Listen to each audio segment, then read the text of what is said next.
ここにいる牛たちは被災した牛なんですけれども、2011年当時に生きてた2頭母牛たちとその子供たちという、子供世代になります。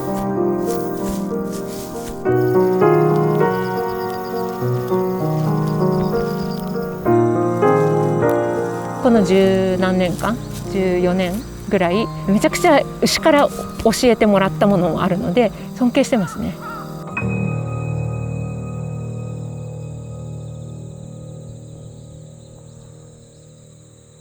2011年に東日本大震災っていう地震と津波とそれから原発事故というのが起きたんですけれども、その時に立ち入り禁止になったエリアがここです。ペットは避難するのを禁止はされなかったんですけれども、家畜に関しては連れていくこと自体を禁止されまして、ここのエリアでは牛舎の中に閉じ込められた牛たちがほとんど餓死していきました。糞尿を掃除することもなく、もう糞尿のプールに浸かりながら、死んでった牛もいますけれども、私はその農家の人たちから牛を助けてくれと、言われてここに来ました。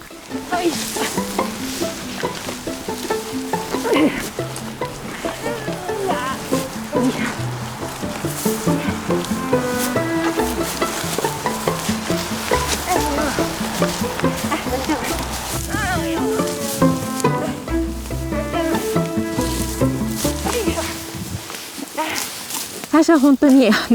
運転免許証もないような状態で、農家の人に車に乗せてもらって水ポリタンクで運んでやるっていう、で餌を運ぶと、で糞尿を出したりとかやってたんですけど、畜舎の中でやっぱどうやっても無理なんですよ。餌も水もやっても全然足りなくて、そしたら畜舎から地震があったんで崩れて逃げてる牛たちは外の青草を食べて丸々つやつやぷくぷくに太って元気だったんですよ。ほっとくとジャングルになるんです。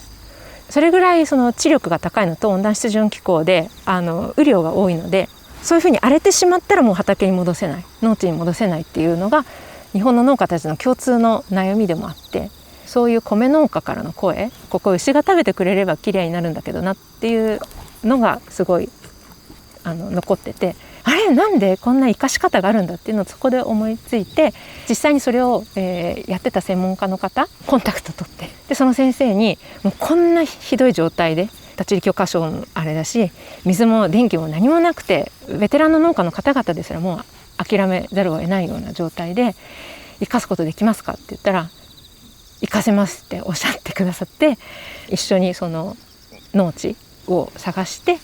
柵をどんどん作ってって牛たちを集めて入れて保護して農地も美しくするっていうのをやってきました。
最初は牛の格好してもうもう言いながら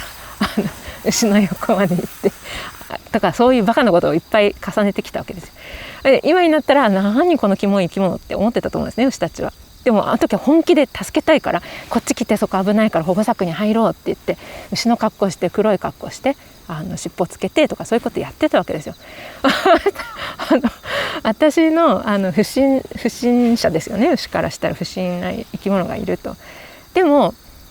助けたい守りたいっていう思いを多分感じてくれたのかもしれないですけど、結構近寄ってきてくれて、それで最初は200メートル先から逃げられてたものが100メートル先で50メートル先30メートル先どんどん寄ってきてくれて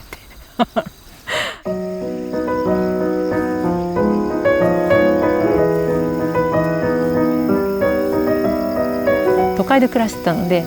猫とか他の小動物とかいっぱい飼ってましたけど、牛っていう存在って都会にはいないんですよ。だから全く想像がつかないようなそんな生き物でした、私にとっては。未経験だから何でももう吸収して勉強しまくろうってことで、農家の人全員に話を聞きまくって、それで専門書も調べて、日本の過去の文献からとか過去の飼い方とか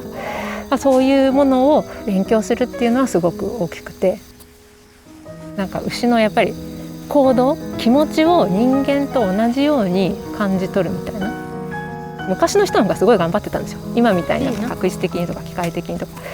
科学でとりあえずこの薬与えとけばいいやみたいなそういう飼い方じゃないので、牛のこのよく見てましたね、昔の人は。なのでそういうのはこの人たち以上にならなきゃと思って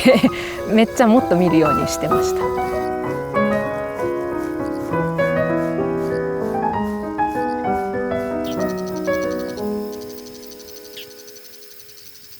すっごい言われたんですよ。牛はもう何も感じない、痛みなんか感じないからさっさと殺しちゃえとか経済的価値がないからとか、もうなんか牛の悪口をいっぱい聞いてきたんですけど、牛からしたら人間って何もやってないって思いますよ。だって地球の循環を維持するために何か貢献しましたか。人間ってなんかわかんない、ちょろちょろ動いて結局何もやってないよねって。糞尿も土に返してね、海を汚して、それで土地をどんどんダメにしてるぐらいに思ってるかもしれない。牛も犬猫と同じように千差万別で、みんなそれぞれのストーリーがあって、みんなそれぞれの本当人生経てきてるものが違う、バックグラウンドが違うから、農家の人たちからしたらみんな性格が違うし、個性が違う、人格って言えないけど牛格が違う人間と同じだと私は、認識してます。ここの農家の人たちみたいにやっぱずっと名前をつけて個体ごとにブラッシングで飼ってたりすると嫌でも認識せざるを得なくなって、農家の人たちから出てくるエピソードがすごいですからね。出荷するためにトラックに乗せられたらみんなやっぱり分かるわけですよ、自分がこれからどうなるかって。涙流して絶対降りないって言って降りなかったりとかするわけですよ。いつもどっかに草食べずに行かせる時には簡単に降りるのに、もうそこ行くってなった瞬間に降りないっ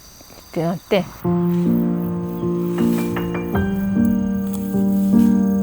みんな家畜としてしか牛は飼えないと思います、今までは。なんでかっていうと、その餌とか大変だから、自分で飼ってみて分かりますけど、それを家畜以外で飼ってきた人がいないっていうのがあるから、家畜以外の飼い方とか家畜としてじゃない接し方とかあんまり情報がない。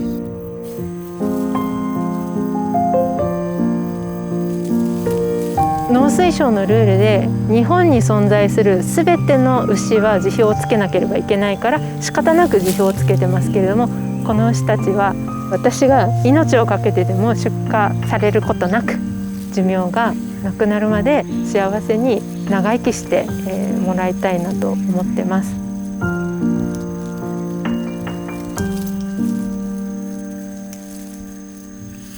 私はその牛は人間のために役に立たなくても生きていいと思ってるし、生きてほしいと思ってるんですけど、その形だけではやっぱり生かしてもらえなかったんですよ。農地保全っていう役割を与えることで生かしてください、認めてくださいっていうのでやってます。牛たちを救うのだけで無我夢中でやってきましたけど、最近は農地保全をすることによって牛たちがすっごい元気になるっていうのを実感してるんですね。知力も高いまま高く回復してくれるし、さらに炭素も貯めてくれて地球も守ってくれて、本当に一番いい形なんじゃないかというふうに思って、日本だけじゃなくて世界にも広げたいなと思ってます。